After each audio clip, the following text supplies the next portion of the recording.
Good evening and welcome to the Billy Wilder Theater. I'm Ann Elgood, I'm the senior curator, and I'm going to introduce our speaker tonight. So tonight I'm really honored to introduce our Hammer Lecture, which is in conjunction with the Richard Artschwager show upstairs in Galleries 1 and 2. That show is on view until September 1st. If you haven't seen it yet, I highly recommend it and hope that you'll find the time. This is the first full-scale major retrospective of Artschwager's work since 1988. That show was done at the Whitney Museum and was curated by our speaker tonight, Richard Armstrong.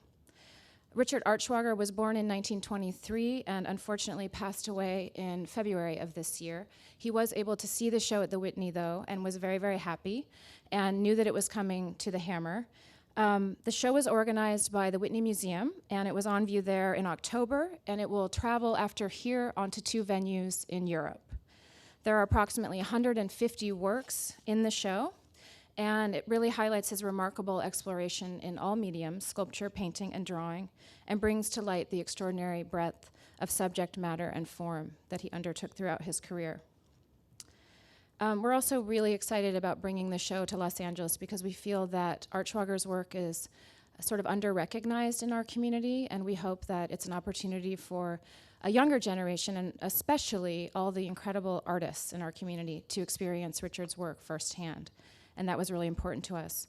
The exhibition is curated by Jennifer Gross, who is the curator of modern and contemporary art at the Yale University Art Gallery, and in association with the Whitney's director, Adam Weinberg. So now for Richard Armstrong. Richard is a highly respected curator and a director who was a close friend and supporter of Richard Artschwager for many years. Since November 2008, he's been the director of the Guggenheim Museum and Foundation, where he focuses on running the New York Museum and also providing leadership and management for the other institutions in the Guggenheim network.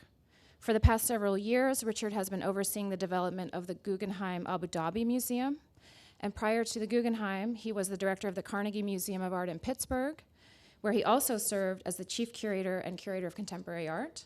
From 1981 to 1992, he was a curator at the Whitney Museum, where he organized 4 biennials, if you can imagine, as well as several other exhibitions.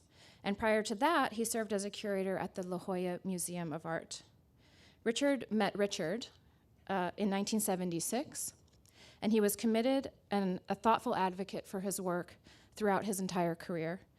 My theory is that Richard really liked Richard from the very beginning because they were both very tall, and they were both named Richard with last names starting with A.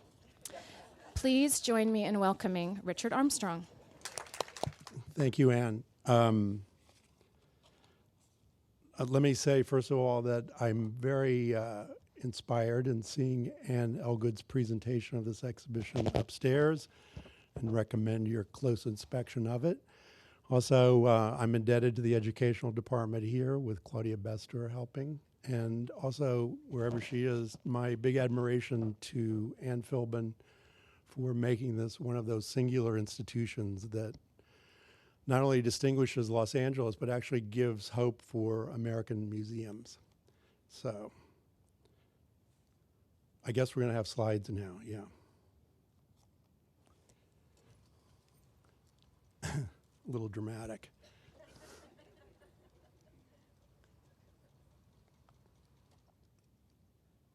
So here's Richard Artschwager in about 1980.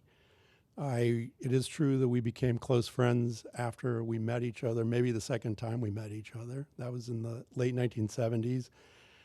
At the instigation of someone I want to salute also, who's now deceased, named Sebastian Adler, who was the director of La Jolla Museum of Contemporary Art.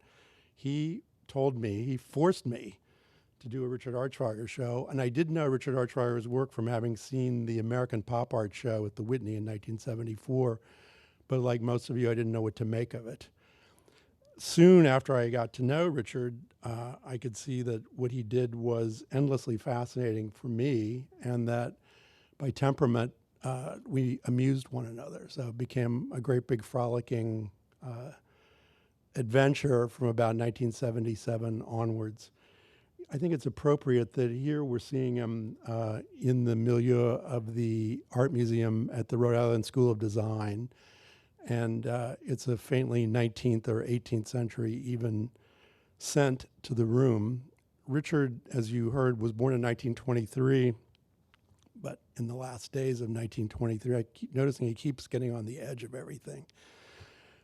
He was the son of a Prussian emigre to America, Ernst Artschwager. His father was a botanist who had tuberculosis. He came to Washington, D.C. to work for the agricultural department and eventually took the family after 10 years in 1935 out to Las Cruces, New Mexico, because he had a reoccurrence of his tuberculosis. Father, Ernst, a botanist, mother, Eugenia, a painter, and she was a dedicated painter studying with George Tooker, among other people. And I never saw her work, but Richard would brag about it considerably and liked very much that she directed him into this artistic bent, whereas his father took him into the plant lab from an early age. He was born in Washington, D.C. In 1931, he went to Europe for the first time in an extended stay in Germany, where his mother was studying in Munich. And he went to stay for a long period with his sister to his grandfather's castle farm in Königsberg in East Prussia. This is a castle where animals live on the first floor and people on the second. And that's germane, I think, later on when you see some of the images in his pictures. He's a Prussian. He's not a Bavarian. His mother was Jewish. His father was Lutheran. And again, he's on the cusp of a couple of different cultures that way.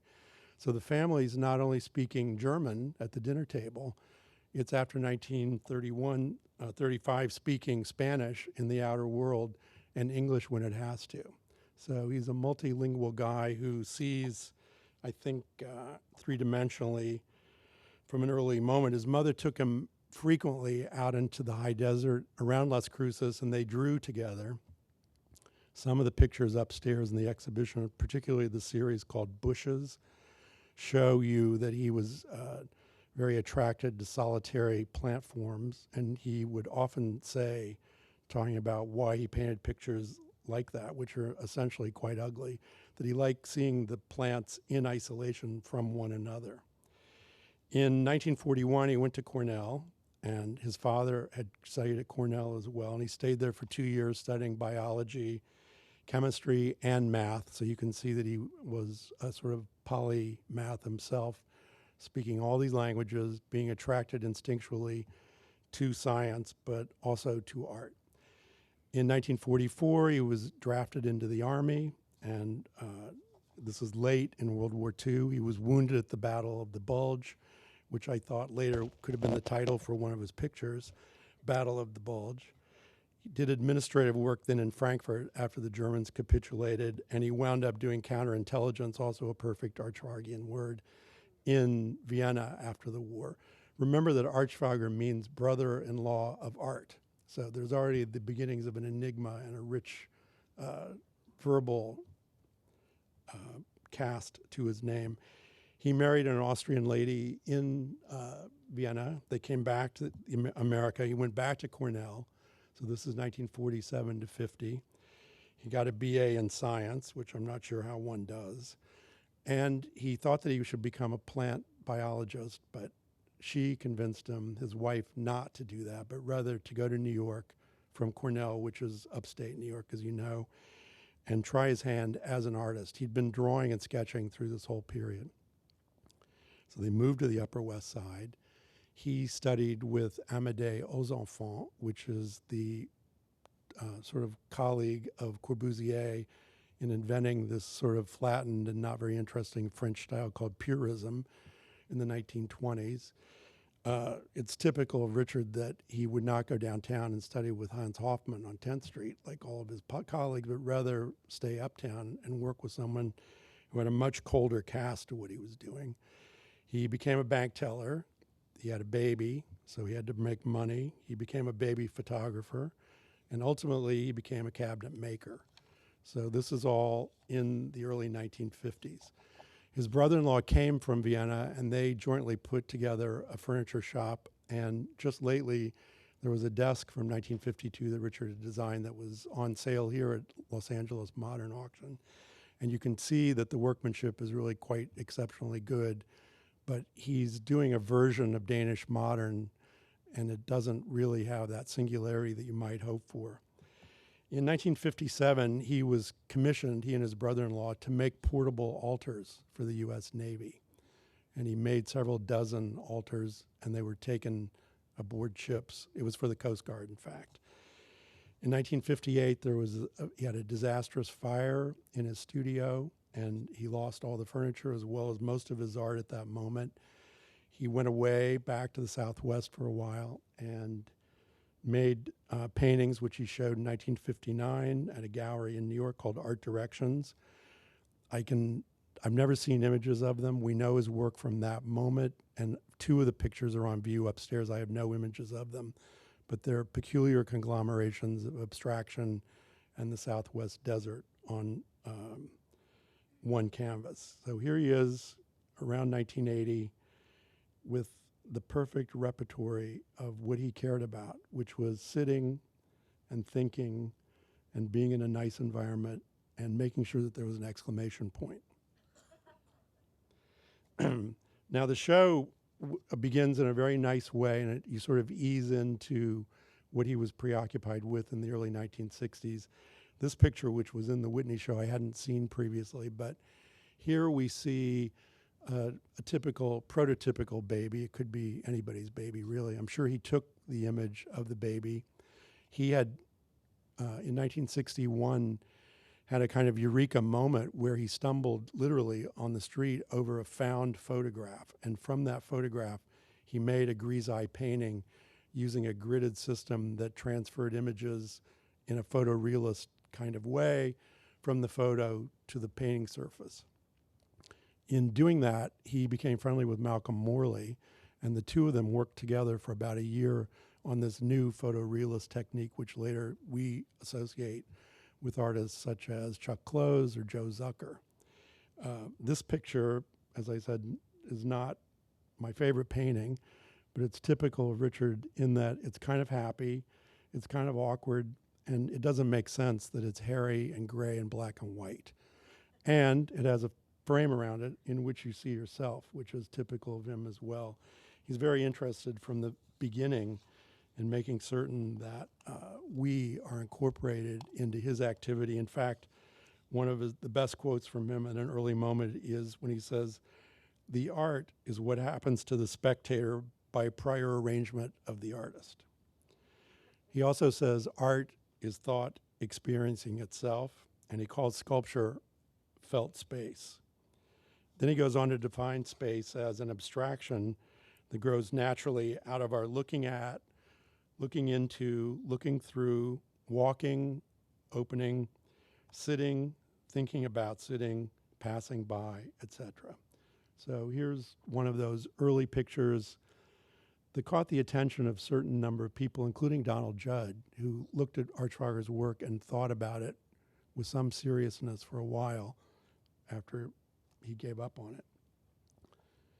And then Richard making the beginnings of these highly frustrating but interesting sculptures that imply a physical activity here, a handle where you're meant to hold on to the sides of the piece and look into a blank wall.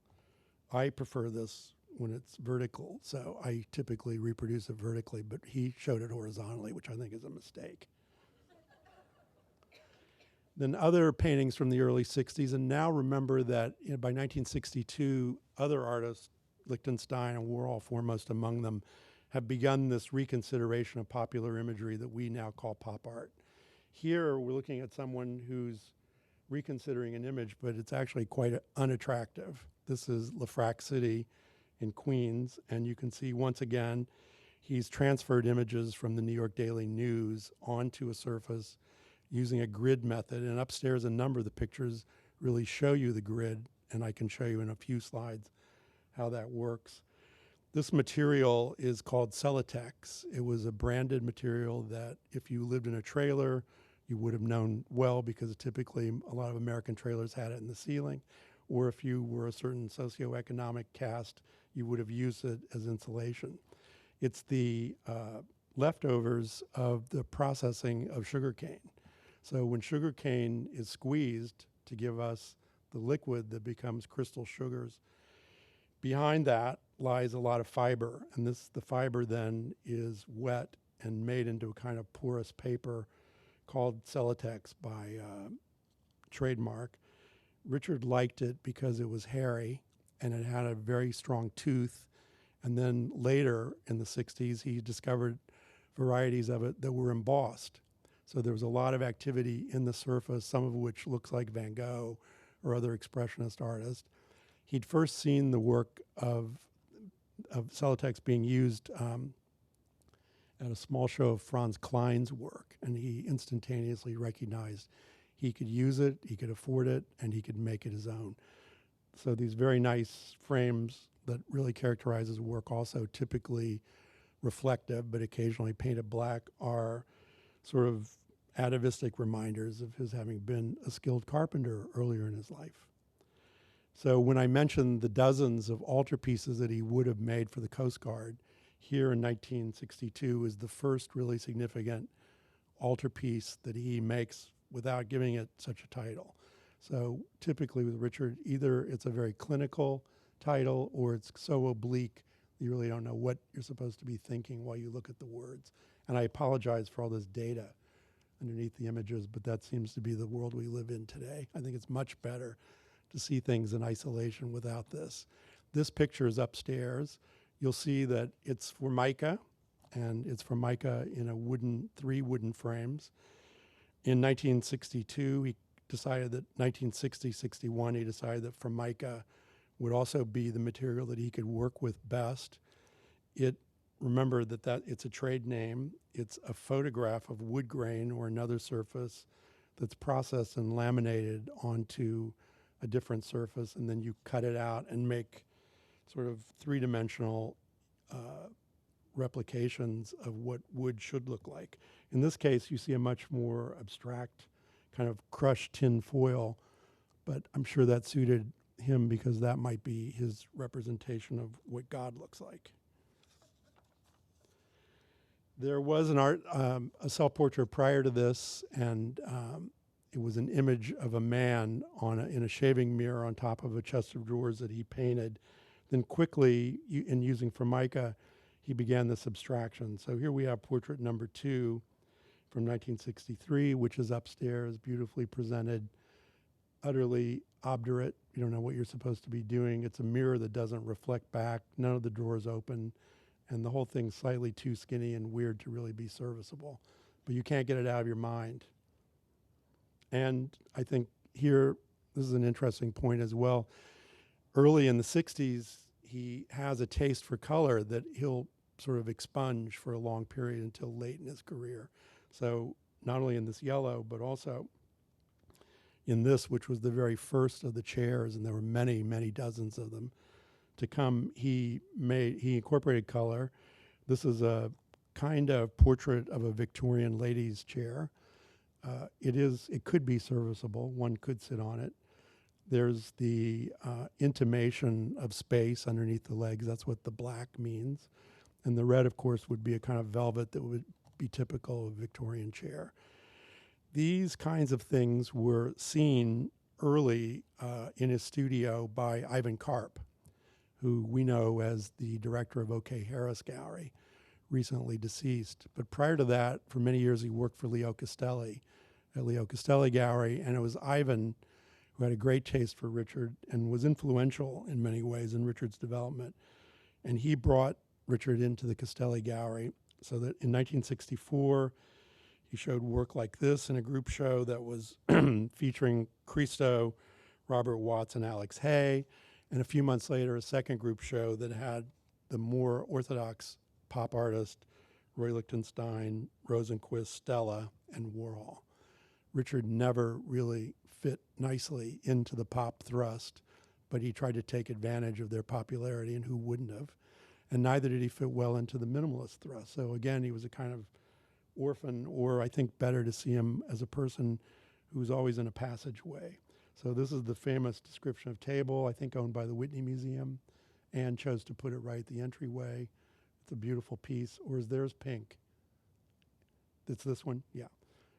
So here we see again that replication or intimation of space, a Parsons table, and a kind of portrait of a tablecloth on top of it.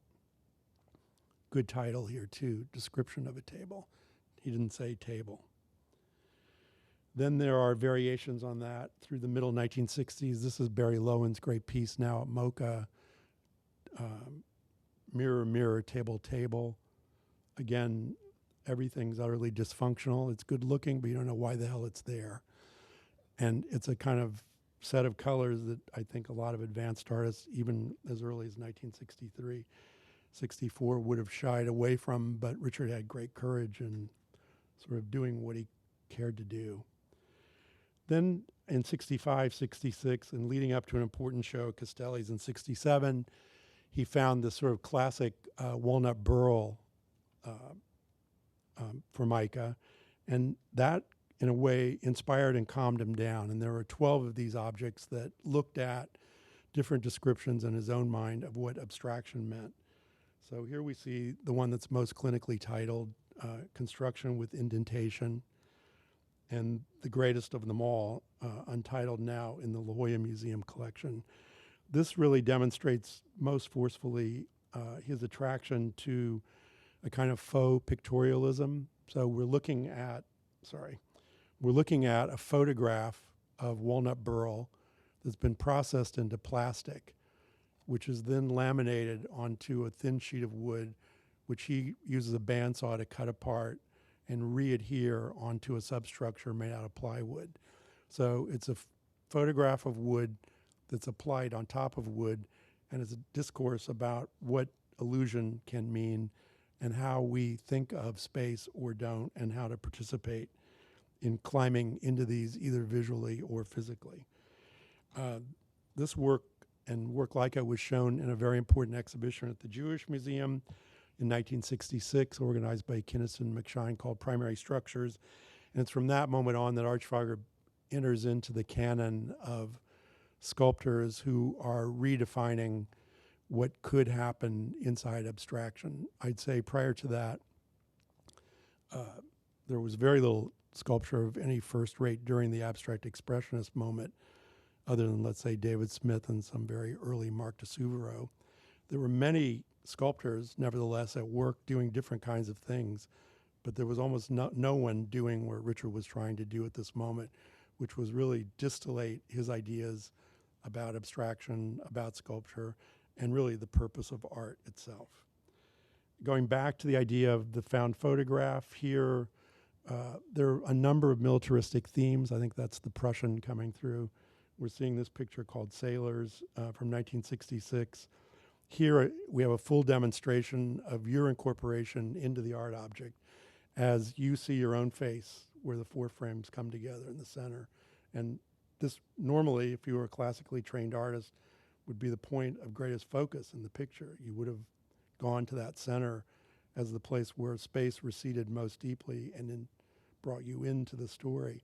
Here, he's clever and it protrudes and you become the subject. Let's see, in 67, 68, he began this set of works that he called blips, BLPS, and they were this lozenge shape, which he then would apply. I see there's some of them in the courtyard outside. They're typically sprayed on with a template. Occasionally they're three-dimensional. There's some of them in the exhibition as well. So I think the first demonstration of them were these two shows in 1968 at Conrad Fischer's gallery in Dusseldorf. So we use that as an indication of his new strength as an artist in being seen in Europe, which is crucial in an artist development, particularly an American artist, and opening up a new audience. And here at the Whitney's, what was then called its annual exhibition, one year it would be painting, another sculpture. Richard, of course, was interested in subverting both of those categories. He's making the painting that you can touch and the sculpture that you can look at, but those aren't really typically the attributes of either media. So he's very keen on making sure that everyone feels unsettled. So there were about 100 of these at the Whitney Museum. It's a new building then. Some of these are still there, 40 or 50 years later, which made him very unpopular with the administration of the museum. But it's nice to see a ghost of a blip once in a while. And then as an indication of his ability to sort of focus on scale. Here was a piece that he did on a smokestack on the east side of New York.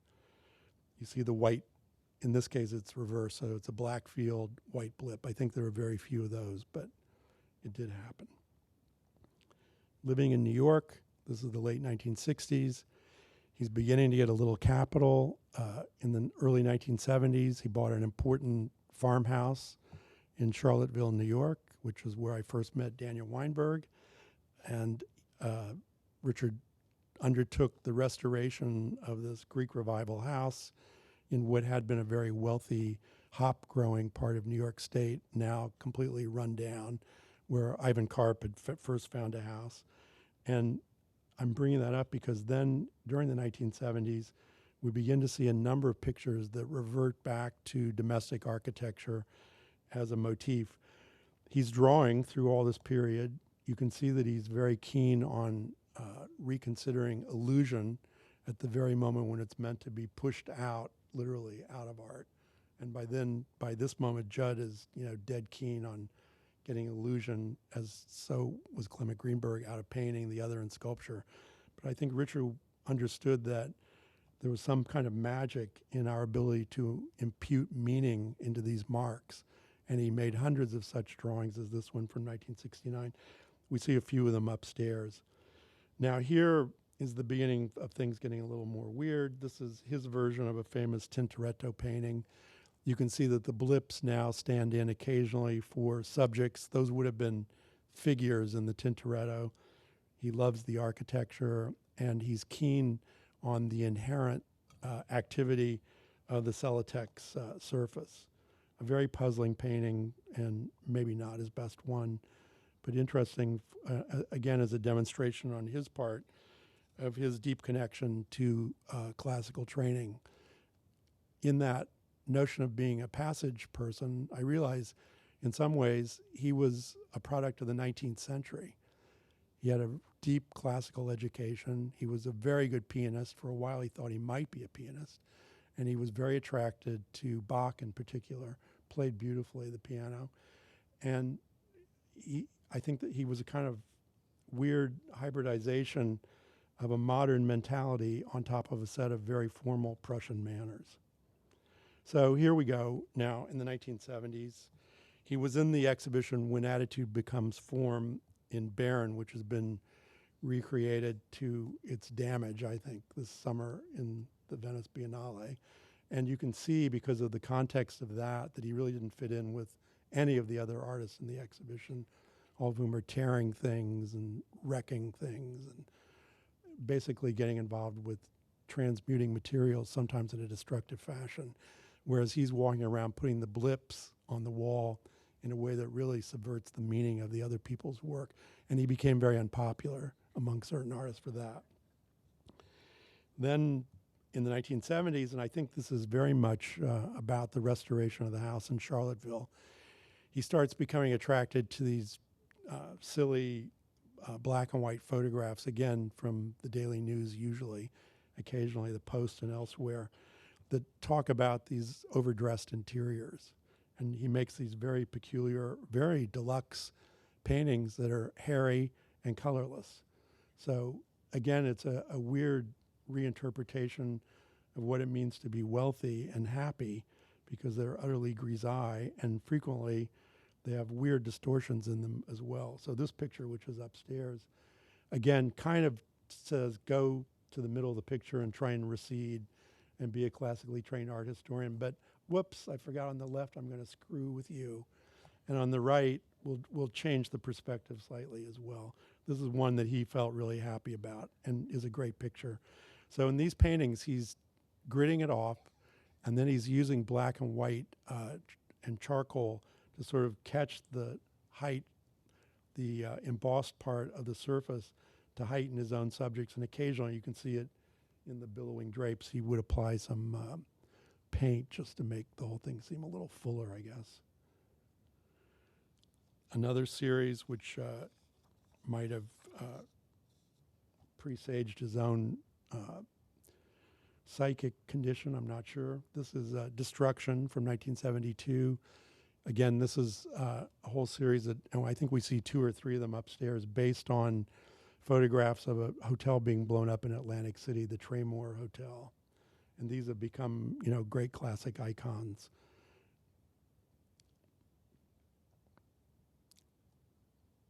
Through all of this, he drew, as I said, frequently. And beginning in the 1970s, he stumbled onto this sequence of subjects called door, table, mirror, window, rug. So there were 6 subjects that he stumbled onto looking around in a room that he was in. And he said, I flipped to a drawing of an interior, a room I had once occupied, and made a list of the 6 objects that were in it. I decided to take this as an instruction to make one drawing, then another, and so on. In the end, I think there were more than 150 of these. The instruction endured, and I played these 6 objects like I play the piano. I guess you could say that it was some kind of fugal exercise. And now we'll see his very nimble ability to take these illusionistic lines and turn them into 3-dimensional and upside down and peculiar. These are the wonderful drawings from the mid-70s with ink on paper where everything's sort of dissolving. And here, a pyramid, which is a table, a door, a mirror, a rug, a window, all the elements that are painted separately on each side. Or this sort of summary painting from 1985 where his favorite 6 objects are all brought back together, but they're alluding to a much grander activity than any of the drawings could have. There were pianos, and here's the best of the first ones. The front part of this piece is from the 1960s. That's why this is dated 1965, 1979. In the 70s, another of the new materials that he was drawn to was rubberized hair, which is, again, quite repulsive, but effective. He once told me that he thought of that as the dust bunnies under the bed, and they needed to see the light. So he could buy this as a kind of fabricated material, and that forms the back of this piano, which altogether is about 12 feet long, and there will be other pianos in his career. There are frequent references to Christianity, but of course it's always done in different guises. Here, the piece is actually called Tower 3, and there were a suite of towers that invited you to rise up and speak to someone on the other side. In this case, you're invited to kneel and talk to someone or not, if you care to. And this, to me, is a really nice demonstration of his craft ability. It's a beautifully made piece. Of course, it's utterly dysfunctional, but that's its charm, too. This is a great moment through the 70s and 80s because he found a great studio assistant to work with him, and he had enough capital to do things on a big scale. Doors are a repeated motif in his work always. You'll see this exaggerated grain upstairs in the show. He calls this his Mcgritte oak, and he's very, very deeply attracted to the enigma of Mcgritte. And you'll remember the show that was at the County Museum a few years ago about Magritte's influence. And of all the artists in that exhibition, I think Richard's the one who in many ways is most like Mcgritte, caught between 2 historical moments, not really located in either one, very linguistically oriented, and yet insisting on the tactility and the illusion of art, at the same time celebrating their private notions of beauty. And there's a huge erotic overlay, of course, in Mcgritte. Richard made a series of erotic paintings in the 60s that got burned up in a fire, he claims. I think that did happen. So the remnant is the one upstairs where the naked woman is scraping off food to her German Shepherd. And that's a little puzzling also. Again, a nice musical motif with a perfect title, The Organ of Cause and Effect, which we were able to buy for the Whitney Museum. So by now, this is 1986, he had been showing with Dan Weinberg both in San Francisco and LA. He was in this American Pop show at the Whitney in 1979 with two other curators. I made a show at the La Jolla Museum, which began at the Albright Knox and was seen at the ICA Philadelphia. He had a one-person show at the Kunsthalle in Basel that traveled to Eindhoven and then to Bordeaux. And in 1988, as Anne mentioned, we made the show together at the Whitney Museum, the first of these exhibitions. So we bought this piece since it was kind of irresistible and put it in that exhibition. The drawings go on. That Whitney show was in San Francisco, here in Madrid, in Paris, and in Dusseldorf. And Richard's had a consistently strong following in Europe, and I think it's a demonstration of his deep cultural connections to that part of the world. In the 90s, things got big again. He had a better and bigger studio. Here in the pieces in the show we have, it's called Journal 2 because it comes from a drawing. There are dozens and dozens of bound books where he would draw, write down phone messages, doodle, and make notes to himself throughout his whole career. And someone's going to have a wonderful time editing all that. But here was a drawing that I know was in one of the journals where there's a collision between two kinds of fake activity. The hyper-excited Mcgrittean painted black and white wood on the left, and the very discreet but equally fake Formica on the right. So I know that this was a piece that gave him lots of joy in making. He frequently described art as a sliver of garlic that was meant to be inserted into reality, and he liked corners for that reason. So, Anne, you've done a great job in utilizing corners here, and that was sort of one of his favorite places. The paintings go on. This is a well-known picture from 1991. He's beginning to go back to the Southwest more frequently, so you can see a reincorporation of early motifs. There's a retrospective at the Cartier Foundation in Paris in 1994. Then in 1995, he showed about 50 of these in Pittsburgh at the Carnegie International, and he won that prize. Here we find a kind of perfect poetry of muteness. This is not only derived from Mcgritte's version of Le Balcon by Manet, where we see fancy dressed women on a balcony, which Mcgritte translates into 4 coffins on a balcony. But also we see Richard really making the caskets for his own sculpture. So it's a kind of perfect fusion of his perverse sense of his connection to 19th century art history and his ability to bury, literally, his own work.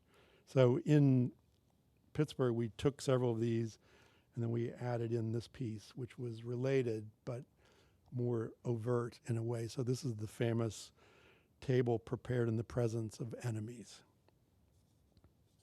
Again, a kind of crate, a reversion, and you'll see that often upstairs, into the activity of eating.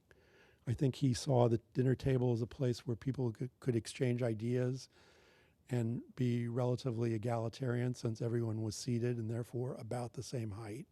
And he had a bit of an appetite, even though he was overly thin, and he was perpetually thirsty, so that was a good place to drink, right at the table. Here's also a very peculiar late picture from 1991, Tank. That reversion to militaristic themes comes back again and again. Here, I think he's in his mind, and this is nearly 50 years after he was in the Battle of the Bulge, reconsidering things that he'd seen and thought about from that early moment of being in the Army. And the picture is, utterly puzzling. You really don't know why you're looking at it in the end. And then he has this, again, very strange habit of taking the recessive center and making it a projectile. So we have a yellow headlight that's really repulsing our effort to get into the center of the picture. By now, Celotex is no longer being made.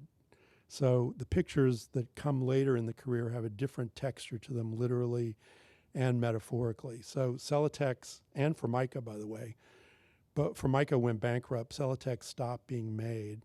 So beginning in the 1990s, Richard would make his own surface out of sugarcane, and then he was able to buy it occasionally. So in these later pictures, you'll see there's the imagery is considerably more chaotic, I would say, than in the earlier works, because the irregularity of the surface is such that he can't really tame it. He has to work with it and make it utterly ambiguous. We'll see that more clearly in a minute. He goes back to the rubberized hair in these very puzzling figures, which to me at the beginning looked like a comment on people fleeing from Mexico into America. I always saw them as sort of border crossers, which might have been a self-portrait also. But here I don't quite know what's happening. In this one, it's a big one. It's quite ugly. And it sits on the wall, and it does whatever you need for it to do. Then there were a series of these late pictures also of various kinds of people. He had a pronounced political point of view, and the strongest moment that he had was when there was an oil spill made by Exxon. He really got very upset about Exxon and was head of a committee that tried to shut Exxon down. He made a beautiful poster over it. He would never allow you to use their gas if you were in the car with him. And he was not ecological, but he was sensitive to what, the abuses of certain kind of superpowers. So there we would say he's sensitive to the abuse of another kind of superpower. And it's 3 portraits which are in the exhibition upstairs. This guy and that guy, and whoops, I don't have it. The other one is a portrait of himself. So there are 3 portraits that you see as a kind of trio upstairs: George Bush, Richard Artschwager, and Osama bin Laden in the middle. Timothy McVeigh figures into some of the other pictures as well.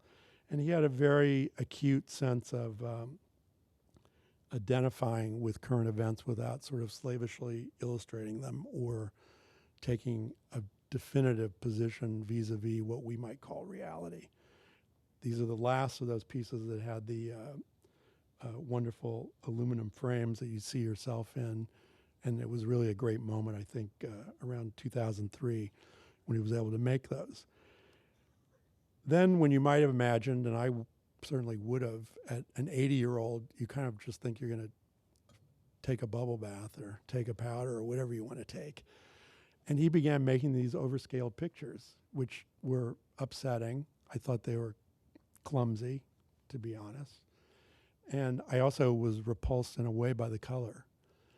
But here is the picture that's upstairs. It's a reinterpretation of a Vuillard painting, sort of inaccurate, but it's a painting where the artist himself is sitting at the far left. It looks like Benjamin Franklin in this version. And that looks like Abraham Lincoln in the middle. I don't know what the hell's going on.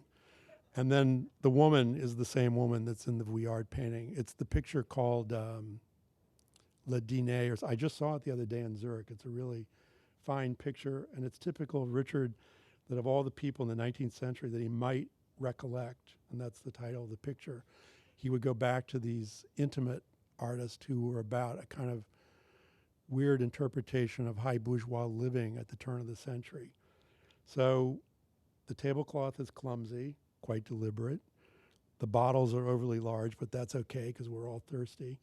And then there are versions of his own pictures in the background. And the fiber panel, as they call it, is so unbelievably active that it's difficult for you to stand in front of the painting and really make sense of it. It looks like a series of broken up color fields to me, and it's very hard to synthesize what you're looking at in this painting in particular. Then there's another companion picture on view here. This is a little more the way you might think of what he was up to. That's a self-portrait where he's playing the piano in the back. And there are many self-portraits that are alluded to. They're not really representations of himself. I think he used that Formica seam on the left side as a kind of thought bubble into this dodo guy. So he's a whatever rodent. She's got a halo, but in fact that's a rat hole behind her because that's one of his favorite subjects. And then above that seems to be some sort of puppy. They're having a good time in the middle of nowhere. And the rug is way too big. And you don't know what the hell you're supposed to make out of it. But it's lunch for 2. Then there were these more classical reprises. So table, but parenthetically it's called table somewhat. So these are the Parsons tables made much, much bigger. with considerably more color on them. And these were shown in Berlin to great effect and were beautiful and memorable. And this was sort of the last outburst of his activity as a sculptor. So by this moment, he's less capable of working the saws and keeping everything in order. And he retreats more and more into his studio and house, drawing a great deal, and we'll see drawings in a minute, and painting a lot as well. So these are typical of the very last drawings. You know, an overscale watermelon. I'm certain this is a kind of American homage to that picture of Mcgritte, where there's a giant rock. It's called The Birthday. There's the rock that fills the room. To me, this is kind of an Arkansas version of being Mcgritte. Doesn't quite fill the room, but there's absolutely no reason for that watermelon to be on the wall. And he also became very interested in yellow and green all of a sudden. So those are like the favorite colors. This is the last of the sculptures that were shown at Gagosian in Rome. And there were these were all pianos. You have the Mondrian version upstairs, which is very well mannered. This one's a little more exuberant. He'd found, again, some Formica that he liked, because Formica went through a bad period, we might say. And he also liked having this bright Formica.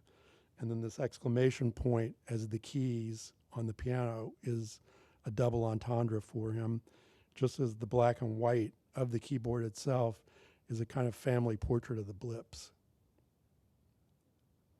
And here, the great monument, you know, this exclamation point from 2008. These are made from brush bristles, and there are many versions of this in different colors. I think yellow is it in the show, Ann? Yeah. And, you know, these are just sort of perfect monuments. It's an artist who makes you look at things differently. He doesn't really tell you why that you should look at it differently, and you don't know quite what you've made of it after it's happened, but it's typically been an experience that changes the way you perceive things and even the way that you treat other people. So here was a drawing that I really disliked when I first saw it, and it's here tonight, and I thought I'd end the talk on this because there's no question in my mind but that it's a self-portrait. He was a little bit overly long-legged the way I am, and he did like to drive a lot, and his favorite car was a Corvette. Somehow this reminds me of a Corvette, dangerous at every speed. He says, and this is about another piece, but I think it's applicable here, ever since our mind learned to fly out of our bodies, we've been moving rapidly from the inaccessible and back rapidly, most likely because the accessible and the inaccessible have been trading places very fast. Maybe the mind is actually staying right where it is. In this piece, I have been busy celebrating passage from the accessible to the inaccessible. And I think that sums up Richard Artschwager's long career, great activity, his unique vision very nicely. Accessible to inaccessible, and inaccessible back to accessible. Thank you. There he is, and when I went upstairs and saw those Gustave Moreau paintings of the kings on the throne, here's a prince. He wasn't kingly, but he loved being on these thrones, which he built many of. Now I'm supposed to take questions. Just wanted to ask you what his sense of humor in person was like, because I get so much from the art, but then at the same time, it's hovering a little bit away. I can't tell. You know, it's like someone who's really dry. You know, I think one of the reasons he liked me is because I made him laugh, but he wanted me to do all the work, which is also quite clever. But he made me laugh. He didn't know it, or he would take me down a path I hadn't thought of, which was frequently a dead end, but that's nice too occasionally. Or he'd refer to things I had no ability to analyze, because he would talk about Schopenhauer and Hegel and, you know, late German 19th century thinkers as if that's something that everyone would talk about, because he'd grown up that way, talking in German to his dad about it. I didn't know what the hell he was talking about, but I would make a joke about it, and that would get around it. But he was very friendly without being intimate, and he was a guy who had a lot of joy without being funny. Pardon? He wasn't a card. No, he wasn't a card himself, but he liked to have cards around him. So we had another mutual friend called John Turiano, who's deeply funny, And those guys could like drink and laugh for hours on end, you know. I was a piker by comparison. I wanted to ask a little more about the blips. In the late 60s, when he explained the blips, he said things like, you know, there's enough beautiful art objects in the world. I can't do any better than that, so I'm just going to make these marks. Before that, he'd made objects. After that, he made objects. How did he get to the blips, and how did he move away from them? A couple of things. I think one is that he wanted to be revolutionary, but it didn't come easily. And the other thing was that he was literary. So if you really look at the blip, in a way, it's a punctuation mark. It can be an accent aigu, it can be a kind of like very fat comma, it can be a whole lot of different things. So I think he went through a period when he became slightly over literary and overly literal. Because in the end, the blips don't really have huge significance, at least for certain people. I'm one of them. They're interesting, but they're kind of very, very snotty graffiti. And I think he was also at a moment in not knowing quite, he hadn't fit in, and he didn't really want to, but he wanted to be active, so what do you do? You know, and another charming part about that was he could delegate it. So other people, many other people, sprayed blips around. So he was in a famous show in Kansas City where I grew up, and I saw the show, I forgot what it's called, Sound, Light, and you know, one of those idiot curatorial titles. And I remember one thing that he had there, because it was a cabinet that opened up to no avail. There was a dot in the middle of it. You were supposed to look in that like it was interesting. But he made many of the blips around Kansas City, and you see them upstairs in the slideshow. You can see the Nelson Gallery with a blip on it, et cetera. But he went to the director's house, who was a very fancy guy. I wasn't there. He told me this later. And he took a Monet off the guy's wall and put a blip on the wall and rehung the Monet. And when the director found out about it, he tried to sue him. So I think it was a weird fusion of wanting to be revolutionary, but not at the same time. And he didn't really care how people judged him for that, I think. The pictures, he wanted them to be seen in an aesthetic way. The blips allowed him to be kind of a social activist, sort of, but a mysterious one. Yeah. I just wonder, for a high Prussian, having grown up with Formica, was that right next to Lefrak City, was that a class tweak? Yeah. He refers to Formica in many interviews as the great horror of the age.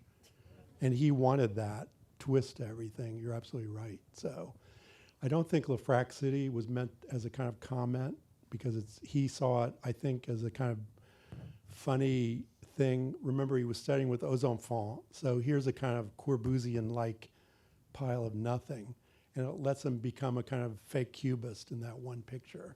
And there's a lot of architecture in the show upstairs, and you can see that he gets a kick out of reproducing these, what we would consider very mundane apartment buildings, which are now super valuable. But there certainly was a class consciousness in the Formica. Yeah. And if you knew him and you saw him just walking down the street, he wasn't too far away from being a bum. I mean, the clothes were never really very new, and there hadn't been a whole lot of thought about whether things went together that way. He wasn't studied. He really was putting all of his energy into his head. It really wasn't about his own physical presentation, and he didn't feel happy being around rich people either, which is a huge problem if you're an artist. So he didn't really cotton to his collectors. I was remembering around 1980 when I lived here, he came and stayed in my apartment on Waring Avenue, and the bed was on the floor. He was so grateful he didn't have to spend $100 at a motel. But he was that kind of guy, just very adaptable, and he had no airs himself that way. He got fancy when he sat down at the piano, and if you didn't know the Bach cantata by name, you were a little bit inferior. But he wouldn't judge you, he'd just look at you in a very stern way. But that was sort of the height of his fanciness.